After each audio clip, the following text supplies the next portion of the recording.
ये है जानो जंक्शन।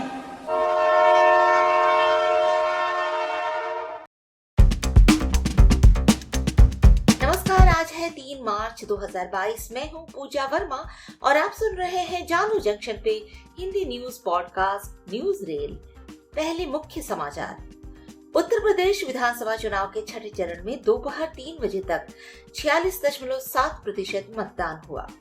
खार्किव में फंसे छात्रों ने बताया कि यूक्रेन आर्मी ने कहा अगर ट्रेन में चढ़े तो गोली मार देंगे और फिर हवाई फायर करने लगे। बिहार विधान परिषद की 24 सीटों के लिए अप्रैल में चुनाव आयोग ने कर दिया तारीख का ऐलान। यूक्रेन पर मोदी सरकार की विदेश नीति से अति प्रसन्न है शशि थरूर। राहुल गांधी के सामने विदेश मंत्री की तारीफ में पढ़े कसीदे। कोलकाता में वेब सीरीज देख छत से कूद गया 12 साल का लड़का। अब समाचार विस्तार से। केंद्रीय नागरिक उड्डयन मंत्री ज्योतिरादित्य एम सिंधिया ने बताया है कि ऑपरेशन गंगा के तहत 3,726 भारतीयों को आज बुखारेस्ट से 8 फ्लाइट, सुसेवा से 2 फ्लाइट, कोसिसे से 1 फ्लाइट, बुडापेस्ट से 5 फ्लाइट और रेजिजो से 3 फ्लाइट से भारत वापस लाया जाएगा। रोमानिया में केंद्रीय मंत्री ज्योतिरादित्य सिंधिया मौजूद हैं और उन्होंने बताया कि आज 8 उड़ानें बुखारेस्ट पहुंचेंगी और करीब 1800 नागरिकों को भारत ले जाएंगी। कल करीब 1300 नागरिकों को लेकर 6 उड़ानें बुखारेस्ट से रवाना हुई थी। केंद्रीय मंत्री सिंधिया ने कहा कि अब मैं बॉर्डर पॉइंट से सिरेट जा रहा हूं, जहां 1000 भारतीय छात्र मौजूद हैं। चुनाव आयोग ने बिहार विधान परिषद के सभी 24 सीटों पर मतदान के लिए कार्यक्रम जारी कर दिए हैं। भारत निर्वाचन आयोग की ओर से चुनाव के ऐलान के साथ ही सभी निर्वाचन क्षेत्रों में आदर्श आचार संहिता लागू हो गई है। कार्यक्रम के अनुसार 4 अप्रैल को सभी रिक्त पदों के लिए वोट डाले जाएंगे। मतदान सुबह 8 बजे से प्रारंभ होकर दोपहर 4 बजे तक चलेगा, जबकि मतगणना 7 अप्रैल को होगी। 75 सदस्यीय विधान परिषद में स्थानीय प्राधिकार की 24 सीटें हैं, जो 16 जुलाई 2021 से ही खाली हैं। कोरोना के दौरान पंचायत चुनाव में देरी के चलते चुनाव प्रक्रिया पूरी नहीं की जा रही थी, किंतु कोरोना का असर जैसे ही कम हुआ, सभी दलों ने अपने स्तर से तैयारियां तेज कर दी थी।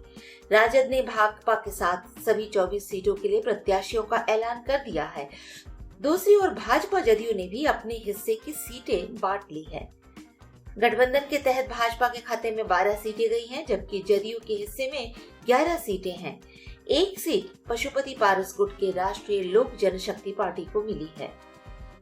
पूर्वी यूक्रेन का शहर खार्किव रूसी बॉर्डर से सिर्फ 40 किलोमीटर दूर करीब 1000 भारतीय छात्र 2 मार्च को शाम को वोक्जाल खार्किव रेलवे स्टेशन पर ट्रेन का इंतजार कर रहे थे। इन्हें किसी भी हालत में खार्किव छोड़ना था। जो भी ट्रेन मिले, जहां की भी मिले, बस चढ़ना था। लेकिन धमाकों के बीच स्टेशन में फंसे छात्रों के साथ यूक्रेन की पुलिस ने क्रूरतम व्यवहार किया। न सिर्फ जान से मारने की धमकी दी, बल्कि भारतीयों को डराने के लिए शॉट्स भी दागे और छात्रों को टॉर्चर भी किया। छात्रों ने बताया कि यूक्रेन की पुलिस और आर्मी सिर्फ अपने देश के लोगों को ही प्राथमिकता दे रही है, दूसरे देश के लोगों और खास तौर पर भारतीयों के साथ मारपीट कर रहे हैं। लड़कियों तक को पुलिस वालों ने नहीं बख्शा। लड़कों को यूक्रेन की आर्मी ने साफ साफ कह दिया कि अगर ट्रेन में चढ़े तो सीधे गोली मार देंगे।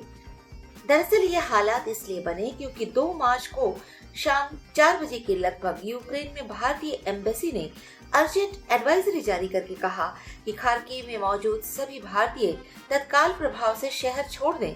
भारतीय खार्किव से सटे पश्चिमी इलाकों जैसे पेसोचिन, बाबाई और बेजल-युदोवका की तरफ बढ़े। एक तरफ कांग्रेस के प्रवक्ता टीवी चैनलों पर यूक्रेन से भारतीयों की वापसी के मुद्दे पर सरकार की असफलता गिनाते नहीं थक रहे, लेकिन पार्टी सांसद शशि थरूर सरकार की विदेश नीति से गदगद हैं। उन्होंने विदेश मंत्री और उनकी टीम की जमकर तारीफ की है।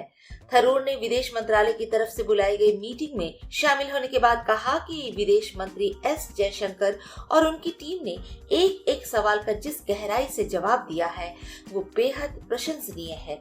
उन्होंने यहाँ तक कह दिया कि विदेश नीति तो ऐसी ही होनी चाहिए।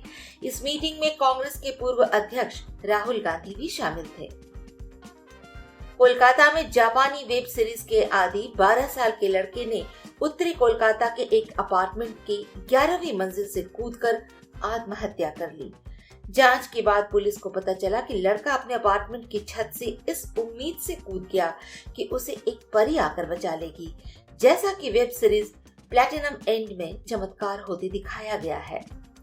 पुलिस के अनुसार ये जापानी धारावाहिक एक काल्पनिक कहानी पर आधारित है, जहां किशोर नायक इसी तरह एक इमारत की छत से कूद गया था, लेकिन उसे एक परी ने बचा लिया था और उसके बाद नायक ने जादुई शक्ति का विकास किया। एक जांच अधिकारी ने कहा कि प्राथमिक जांच के बाद हमें विश्वास हो गया है कि लड़का इस धारावाहिक का आदी था और इससे प्रेरित होकर उसने ये घातक कदम उठाया। आज के लिए इतना ही। सुनते रहिए जानू जंक्शन पे न्यूज रेल।